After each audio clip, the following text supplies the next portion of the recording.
तेज धूप में सुनसान सड़क पर सुरेश तेजी से ऑटो चलाते हुए अपने घर की तरफ जा रहा था। उसके चेहरे पर थकान और दिन भर की मेहनत साफ दिखाई दे रही थी। उसने ऑटो को अपने घर के सामने रोका और बोझल कदमों के साथ दरवाजे की ओर बढ़ा। वो घर में एक चारपाई पर बैठ गया। उसने थके हुए लहजे में अपनी पत्नी को आवाज लगाई, काजल, तुम कहाँ हो? जल्दी से मेरे लिए पानी लाओ। जब भी देखो आराम करती रहती हो। काजल जल्दी से रसोई से पानी लेकर आई। सुरेश थका हारा आया था। वो एक ही सांस में पानी का पूरा गिलास पी गया और फिर बोला, जल्दी से खाना दो, मुझे दोबारा जाना है। काजल ने जल्दी जल्दी खाना लगाया। उसके दिल में रोज की परेशानियों के बावजूद भी सुरेश के लिए प्यार था। सुरेश ने खाना खाया और फिर से ऑटो लेकर शहर की तरफ निकल गया ताकि घर का खर्च चला सके। सुरेश और काजल की शादी को 5 साल हो चुके थे, लेकिन अभी तक उनकी कोई संतान नहीं थी। सुरेश ऑटो चलाकर जैसे तैसे अपना घर चलाता था। उसका स्वभाव अक्सर चिड़चिड़ा रहता था, लेकिन काजल एक बहुत ही अच्छी और संस्कारी औरत थी जो हर हाल में उसका साथ देती थी। आज भी हर दिन की तरह सुरेश शहर जा चुका था और काजल घर में झाड़ू लगा रही थी। तभी अचानक उसे तेज चक्कर आने लगे। पिछले कई दिनों से उसे ऐसे चक्कर आ रहे थे, लेकिन आज हालत ज्यादा खराब थी। वो तुरंत गांव की दाई के पास गई। दाई ने जांच की और मुस्कुराते हुए कहा, बधाई हो बेटी, तुम मां बनने वाली हो। ये सुनकर काजल की आंखों में खुशी के आंसू आ गए। उसका मन नई उम्मीदों से भर गया। काजल मुस्कुराती हुई घर लौट गई। वो पूरे रास्ते यही सोचती रही कि जब वो सुरेश को ये खुशखबरी देगी तो शायद उसको भी उतनी ही खुशी होगी जितनी काजल को हो रही थी।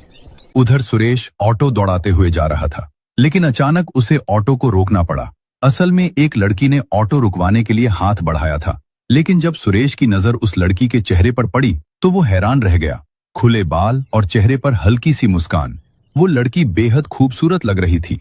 लड़की ने धीरे से कहा, क्या आप मुझे थोड़ा आगे तक छोड़ देंगे? अभी मेरे पास पैसे नहीं हैं, लेकिन मैं बाद में आपके पैसे जरूर दे दूंगी। इस वक्त मुझे बहुत जरूरी काम से जाना है। सुरेश ने नर्म आवाज में कहा, कोई बात नहीं, आप बैठ जाइए। लड़की ऑटो में बैठते ही हल्के से मुस्कुरा दी। कुछ दूर जाकर जब सुरेश ने ऑटो रोका तो लड़की ने विनम्रता से कहा, क्या आप अपना नंबर दे सकते हैं? क्योंकि जब मेरे पास पैसे होंगे तो मैं आपको फोन कर दूंगी। सुरेश ने तुरंत उसे अपना नंबर दे दिया। लड़की मुस्कुराते हुए वहां से चली गई, लेकिन सुरेश वहीं खड़ा उसे देखता रहा और मन ही मन उसके बारे में सोचता रहा। सुरेश का पूरा दिन उस लड़की के फोन का इंतजार करते करते बीत गया। घर पहुंचने के बाद भी वो उसी लड़की के ख्यालों में डूबा हुआ था। तभी काजल उसके पास आई और खुश होते हुए बोली, सुरेश, मैं मां बनने वाली हूं। अब हमारे घर भी बहुत जल्द खुशखबरी आने वाली है। सुरेश ने उतरे हुए मन से सिर हिला दिया, क्योंकि उसका दिल और दिमाग तो उस लड़की में उलझा हुआ था। काजल ने जब सुरेश का उतरा हुआ चेहरा देखा तो उसका मन उदास हो गया, लेकिन फिर भी उसके चेहरे पर खुशी थी। आखिर वो मां बनने वाली थी, लेकिन उसे बिल्कुल अंदाजा नहीं था कि आगे उसकी जिंदगी में कितना बड़ा तूफान आने वाला है। अगली सुबह सुरेश के मोबाइल की घंटी बजी, लेकिन जैसे ही उसने कॉल उठाई तो उधर से उसी लड़की की आवाज आई। वो हंसते हुए बोली, आज मैं पार्क जा रही हूँ, क्या आप वहां आ सकते हैं? सुरेश ने बिना सोचे तुरंत हाँ कर दी।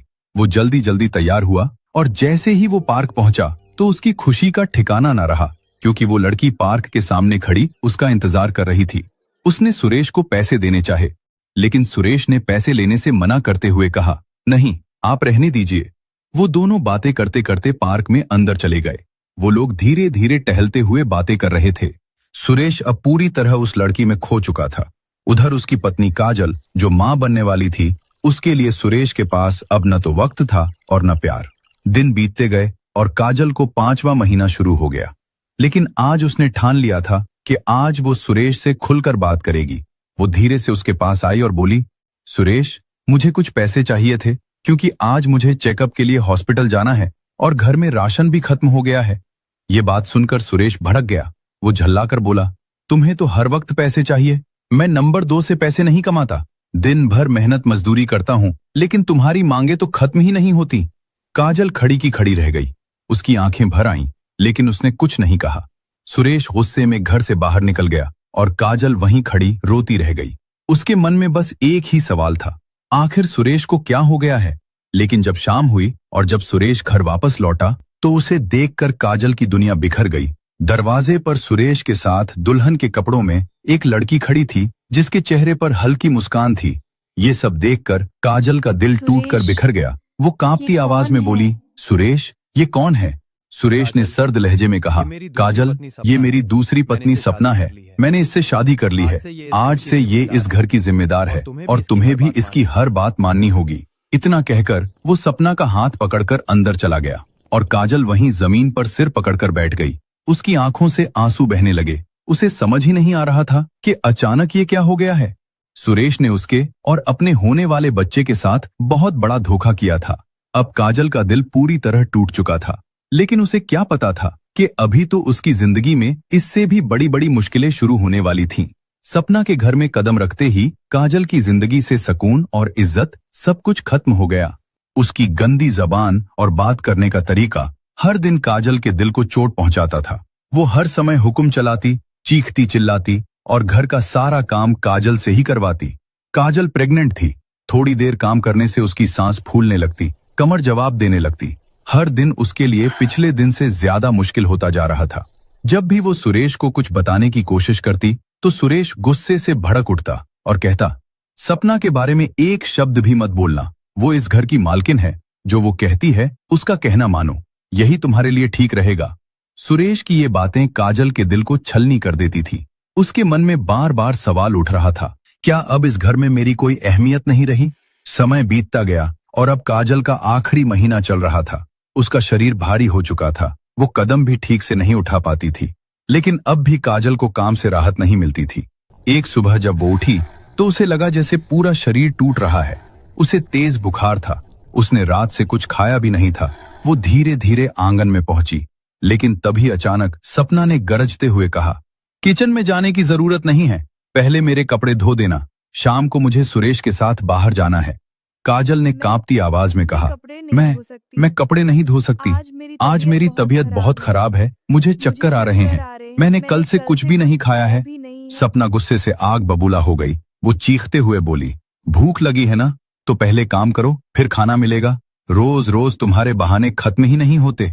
काजल की आंखों में बेबसी और लाचारी थी, लेकिन आज उसने हिम्मत जुटाकर कहा, सपना, अगर तुम सुरेश की पत्नी हो तो तुमसे पहले मैं उसकी पत्नी हूँ और मैं उसके बच्चे की माँ बनने वाली हूँ। मैं तुम्हारी नौकरानी नहीं हूँ जो हर वक्त तुम्हारा कहना मानूं। बस इतना सुनना था। सपना गुस्से से पागल हो गई। वो ताने भरे अंदाज में बोली, अच्छा, अब तुम भी जबान लड़ाने लगी हो। ये बात सुरेश से जाकर कहो, वो तुम्हें अभी घर से बाहर निकाल देगा। लेकिन तुमने मेरे साथ बदतमीजी की है ना, इसलिए मैं ही तुम्हें तुम्हारी औकात दिखाती हूँ। इतना कहकर उसने जोर से काजल का हाथ पकड़ा। काजल दर्द से कराह उठी, लेकिन सपना उसे घसीटते हुए रूम तक ले गई। उसने काजल को अंदर धक्का दिया और दरवाजा बंद करके बाहर से ताला लगा दिया। काजल नीचे गिर पड़ी। उसकी हिम्मत जवाब दे गई। वो अपने ही घर में कैद हो चुकी थी। काजल फूट फूट कर रोने लगी। आज उसकी सारी उम्मीदें, सारे सपने आंसुओं के साथ बह गए थे। बंद कमरे में उसे आने वाला हर दिन दर्द और तकलीफ से भरा नजर आ रहा था, लेकिन वहां उसे बचाने वाला कोई नहीं था। उसे पता था कि जब सुरेश घर आएगा तो वो भी नहीं पूछेगा कि काजल कहाँ है, और ना ही सपना उसे कुछ बताएगी, क्योंकि अब सुरेश के लिए सिर्फ सपना ही सब कुछ थी। बाहर तेज बारिश हो रही थी और अंदर अंधेरे में काजल सिसक रही थी। वो किसी तरह दरवाजे तक पहुंची और दरवाजा पीटने लगी, लेकिन किसी ने कोई जवाब नहीं दिया। तभी उसकी नजर एक छोटी सी खिड़की पर पड़ी जो आंगन की तरफ खुलती थी। किसी तरह हिम्मत करके वो उस खिड़की से बाहर निकल गई। आंगन में आते ही उसके पेट में दर्द और भूख की लहर उठी। वो लड़खड़ाते हुए किचन के दरवाजे तक पहुंची, लेकिन वहां ताला लगा हुआ था। अब उसके खाने पर भी रोक लग गई थी। भूख और कमजोरी ने उसे लगभग खत्म ही कर दिया था। तभी अचानक उसकी नजर दरवाजे के पास बंधे 2 कुत्तों पर पड़ी। उनके सामने कुछ रोटियां पड़ी थी और वो उन्हें खा रहे थे। काजल के लिए वो रोटियां किसी वरदान से कम नहीं थीं। वो धीरे धीरे आगे बढ़ी। उसने कुत्तों के सामने से रोटियां उठाईं और जल्दी जल्दी खाने लगी। कुत्ते जोर जोर भौंकने लगे। कुत्तों के भौंकने की आवाज सुनकर सपना तुरंत बाहर आई। उसके चेहरे पर नफरत भरी मुस्कान थी। उसने मन ही मन सोचा, आज अच्छा मौका है, मैं इसे हमेशा के लिए रास्ते से हटा देती हूँ। उसने आगे बढ़कर कुत्तों की रस्सियां खोल दी। डर के मारे काजल गली की तरफ भाग पड़ी। वो तेज तेज दौड़ने की कोशिश कर रही थी। कुत्ते उसके पीछे भौंकते हुए दौड़ रहे थे, लेकिन काजल ने पीछे मुड़कर नहीं देखा। वो भागती रही और भगवान से प्रार्थना कर रही थी, है भगवान, मुझे और मेरे बच्चे को बचा ले। भागते भागते वो बहुत दूर निकल गई। सामने उसे एक छोटा सा घर दिखाई दिया। उसने हिम्मत जुटाकर वहां तक पहुंचने की कोशिश की, लेकिन दरवाजे पर पहुंचने से पहले ही उसकी आंखों के सामने अंधेरा छा गया और वो वहीं गिर पड़ी। उधर जब सुरेश घर लौटा तो उसने पूछा, आज तो काजल नहीं दिख रही, कहाँ है वो? सपना ने रोने की एक्टिंग करते हुए कहा, सुरेश, तुम्हारी पत्नी का तो अब यहाँ रहने का मन ही नहीं था। वो तो ये कहकर चली गई कि मैं ये घर छोड़कर जा रही हूँ। वो कह रही थी कि सुरेश के पास है ही क्या, अब मैं यहाँ नहीं रह सकती। सपना की ये बातें सुनकर सुरेश भड़क गया। वो चिल्लाते हुए बोला, अच्छा हुआ वो चली गई, वो तो वैसे भी मेरे लिए अशुभ थी, मुझे भी अब उसकी कोई जरूरत नहीं है। सपना ने अपने घड़ियाली आंसू पोंछे और उसके चेहरे पर हल्की मुस्कान तैर गई। वो अंदर ही अंदर बहुत खुश थी, क्योंकि जो वो चाहती थी आज वो हो गया था। उधर जब काजल को होश आया तो उसने धीरे धीरे आंखें खोली। उसे सिर भारी लग रहा था और शरीर बहुत हल्का महसूस हो रहा था।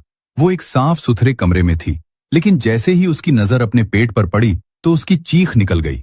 उसके मन में डर और कई तरह के सवाल उठ रहे थे। वो रोते हुए बड़बड़ाई, क्या मेरा बच्चा? उसे बस इतना याद था कि चलते चलते उसे तेज दर्द उठा था और फिर उसकी आंखों के सामने अंधेरा छा गया था। उसकी आंखों से आंसू बहने लगे। तभी अचानक दरवाजा खुला और एक बूढ़ी औरत अंदर आई। वो उसके पास आकर बोली, बेटी, अभी मत उठो, तुम्हें आराम की जरूरत है, तुम्हारी हालत बहुत खराब थी। काजल घबराकर बोली, माँ जी, मैं कहाँ हूँ और मेरा बच्चा कहाँ है? बूढ़ी औरत ने गहरी सांस ली और कहा, बेटी, तू मुझे घर के पास बेहोश पड़ी मिली थी। उस वक्त तेरी हालत बहुत खराब थी, तू इस गांव की नहीं लगती थी, इसलिए मैं तुझे अपने घर के अंदर ले आई। काजल की धड़कन तेज हो गई। वो बस एक ही रट लगाए जा रही थी, माँ जी, मेरा बच्चा कहाँ है? मुझे उसके बारे में बताइए। बूढ़ी औरत कुछ देर चुप रही, फिर उसने धीरे से काजल का हाथ थाम लिया और मुस्कुराते हुए कहा, बेटी, हिम्मत रखो, तुम्हें बेटा हुआ है, वो यहीं दूसरे कमरे में है, मैं अभी लेकर आती हूँ। कुछ देर बाद माताजी वापस आईं तो उसकी गोद में एक छोटा सा नवजात बच्चा था। जैसे ही काजल की नजर बच्चे पर पड़ी तो उसका दिल भर आया। काजल के दिल में खुशी की लहर दौड़ गई। बुजुर्ग औरत ने बच्चे को धीरे से काजल की गोद में रख दिया। वो अपने बच्चे को सीने से लगाकर रो पड़ी। उसकी उजड़ी हुई दुनिया फिर से बस गई थी। उस वक्त वो सारे दुख दर्द भूल गई थी। कुछ देर बाद बुजुर्ग औरत ने धीरे से पूछा, बेटी, तुमने बताया नहीं तुम कौन हो और इस हालत में यहाँ कैसे पहुंची? काजल अब खुद को रोक नहीं पाई। वो रोते हुए अपने साथ हुई हर बात बताने लगी। हर शब्द में दर्द था, हर बात उसके टूटे हुए दिल की कहानी थी। बुजुर्ग औरत की आंखें नम हो गईं। उसने काजल के सिर पर हाथ फेरते हुए कहा, बेटी, तुझे परेशान होने की जरूरत नहीं है। मेरी कोई संतान नहीं है और कई साल पहले मेरे पति भी भगवान को प्यारे हो गए थे। अब यहाँ मैं अकेली रहती हूँ, तुम जब तक चाहो मेरे साथ रह सकती हो। काजल ने रोते हुए बुजुर्ग औरत के सामने हाथ जोड़ लिए। उन्होंने कहा, नहीं नहीं बेटी, तू मेरी बेटी जैसी है। उस दिन के बाद काजल उसी बुजुर्ग औरत के साथ रहने लगी। उधर जब काजल के घर वालों को ये बात पता चली कि काजल ससुराल से भाग गई है तो उन्होंने भी सुरेश की बात पर यकीन कर लिया और काजल की गलती मानकर उसे ढूंढने की बजाय उससे रिश्ता तोड़ लिया। कुछ दिन बाद काजल की तबीयत ठीक हो गई। उसने सिलाई का काम शुरू कर दिया जो वो शादी से पहले किया करती थी। धीरे धीरे उसे मोहल्ले की औरतों का काम मिलने लगा, जिससे थोड़ा बहुत पैसा आने लगा और जिंदगी अच्छी चलने लगी। हालांकि उसके दिल में सुरेश की बेवफाई का दर्द अभी भी था, लेकिन अब उसके पास जीने की एक वजह थी। वो हर दिन यही सोचती कि मैं खूब मेहनत करूंगी और अपने बच्चे को अच्छे स्कूल में पढ़ाऊंगी और उसे एक अच्छा इंसान बनाऊंगी ताकि फिर कोई काजल घर से बेघर न हो।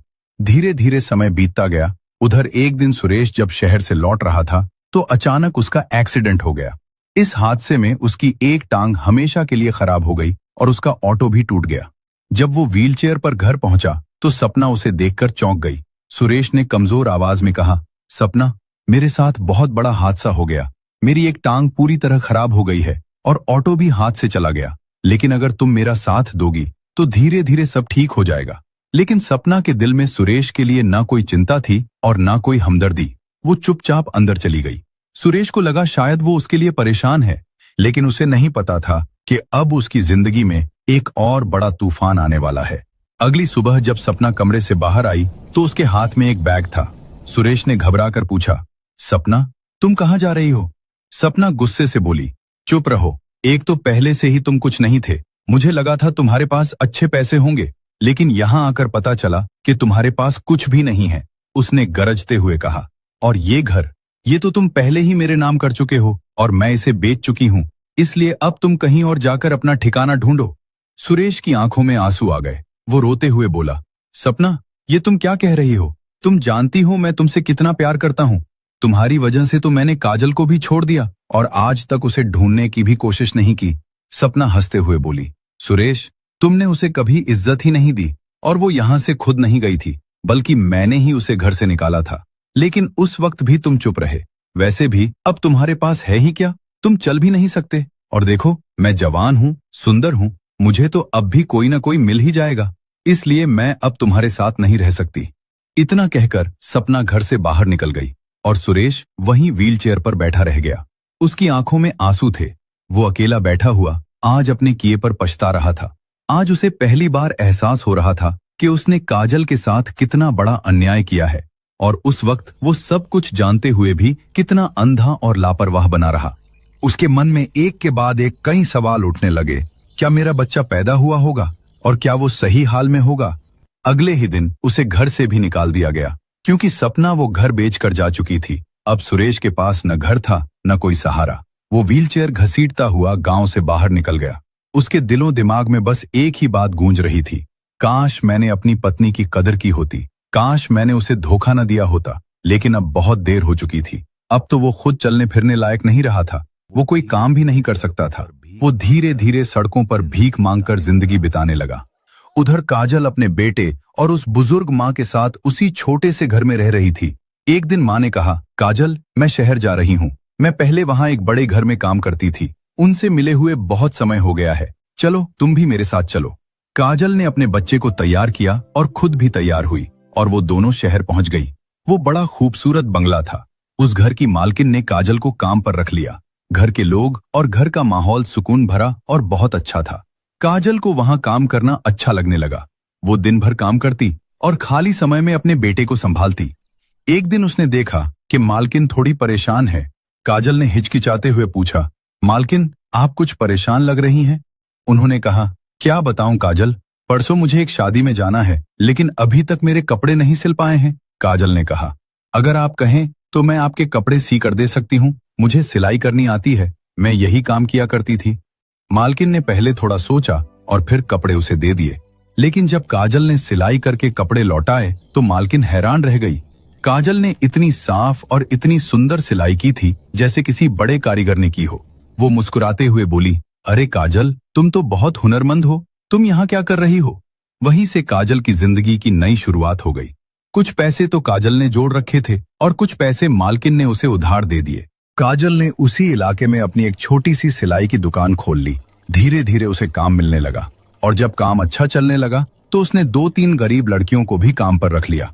देखते ही देखते उसका काम बहुत अच्छा चलने लगा। समय बीतता गया, लेकिन काजल ने मेहनत करनी नहीं छोड़ी। धीरे धीरे उसकी जिंदगी बदलने लगी। कुछ ही सालों में उसने अपना घर ले लिया। माँ और काजल अब अपने घर में रहने लगे। अब उसके पास अपना घर था, अपनी गाड़ी थी, लेकिन कहीं ना कहीं सुरेश की बेवफाई का दर्द आज भी था। हालांकि उसका बेटा अब उसके साथ था और वही उसकी सबसे बड़ी ताकत था, लेकिन बीते हुए जख्म कभी कभी उसे अंदर तक हिलाकर रख देते थे। करीब 5 साल बीत चुके थे। एक दिन काजल अपनी कार से कहीं जा रही थी। जब सिग्नल पर गाड़ी रुकी तो अचानक उसकी नजर सड़क किनारे बैठे एक आदमी पर पड़ी, जिसने फटे पुराने कपड़े पहने हुए थे और उसके बाल बिखरे पड़े थे। व्हीलचेयर पर बैठे हुए उस आदमी को देखकर काजल को अपने पुराने दिन याद आ गए। काजल का दिल भर आया। उसने गाड़ी रोकी, पर्स से कुछ पैसे निकाले और धीरे धीरे उस आदमी के पास पहुंची। उसने पैसे आगे बढ़ाते हुए कहा, ये रख लीजिए, आपके काम आएंगे। लेकिन जैसे ही उस आदमी ने नजर उठाई और जैसे ही उन दोनों की नजरें मिली तो एक पल के लिए सब कुछ ठहर सा गया। काजल के कदम वहीं रुक गए। वो आदमी कोई और नहीं बल्कि सुरेश था। कई मिनट तक वो दोनों एक दूसरे को देखते रहे। सुरेश के हाथ कांपने लगे, उसकी आंखों से आंसू बहने लगे। वो हाथ जोड़कर बोला, काजल, मुझे माफ कर दो, मैं बहुत बड़ा पापी हूं। काजल की आंखों में भी आंसू आ गए, लेकिन अब वो पहले वाली कमजोर काजल नहीं थी। इन 5 सालों की धूप और छांव ने उसे जिंदगी का हर अनुभव करवा दिया था। उसने दृढ़ता से कहा, माफी किस बात की मांग रहे हो सुरेश? तुम्हारी वजह से मैंने बहुत कुछ सहा है, लेकिन आज मैं अपने बेटे के साथ बहुत खुश हूं। मैंने बहुत मुश्किल दिन गुजारे हैं, भूख भी सही और अपमान भी सहा है, लेकिन अब मैं अपने दम पर जी रही हूँ। उसने गहरी सांस ली और कहा, मैं तुम्हें माफ करती हूँ, लेकिन मेरी जिंदगी में अब तुम्हारे लिए कोई जगह नहीं है। इतना कहकर वो मुड़ी और अपनी गाड़ी में बैठकर आगे बढ़ गई। सुरेश आंखों में आंसू और दिल में पछतावे का दर्द लिए वहीं बैठा रह गया। लेकिन जब काजल घर पहुंची तो सुरेश की हालत को याद करके फूट फूट कर रोने लगी, क्योंकि उसने सुरेश को दिलों जान से प्यार किया था। तभी अचानक माताजी ने उसे रोते हुए देख लिया। उन्होंने पास आकर काजल को गले लगाया। बेटी, क्या बात, क्यों रो रही हो? काजल ने उन्हें सारी बात बताई। बुजुर्ग औरत ने कुछ सोचते हुए कहा, बेटी, मैं तुम्हारी जिंदगी में दखल तो नहीं देना चाहती, लेकिन मेरी एक सलाह है। जो उसने तेरे साथ किया था, आज तू भी तो वही कर रही है। क्योंकि मेरा दिल कहता है उसे अपनी हर गलती का एहसास हो गया होगा और भगवान ने उसे उसके किए की सजा भी दे दी है। मेरी मानो तो उसे घर ले आओ। उसके घर में होने से एक तो तुम्हारे चरित्र पर कोई उंगली नहीं उठाएगा और दूसरा तुम्हारे बेटे को बाप का नाम और प्यार मिल जाएगा। उन्होंने कहा, बेटी, ये वक्त रोने का नहीं बल्कि होश से काम लेने का है। इससे पहले कि तुम्हें देर हो जाए और सुरेश तुम्हें फिर कभी न मिले, तुम जल्दी से जाओ और उसे लेकर आओ। काजल तेजी से कार चलाते हुए उसी सिग्नल पर पहुंची, लेकिन सुरेश वहां नहीं था। उसने वहां खड़े रेडी वालों से पूछा तो एक ने बताया, मैडम, वो अभी अभी इधर गया है। काजल ने कार उस तरफ दौड़ाई। थोड़ी दूर चलने पर उसे सुरेश दिखाई दिया। उसने गाड़ी उसके पास रोकी। सुरेश रोता हुआ दिल में पछतावे का दर्द लिए इस शहर को छोड़कर जा रहा था।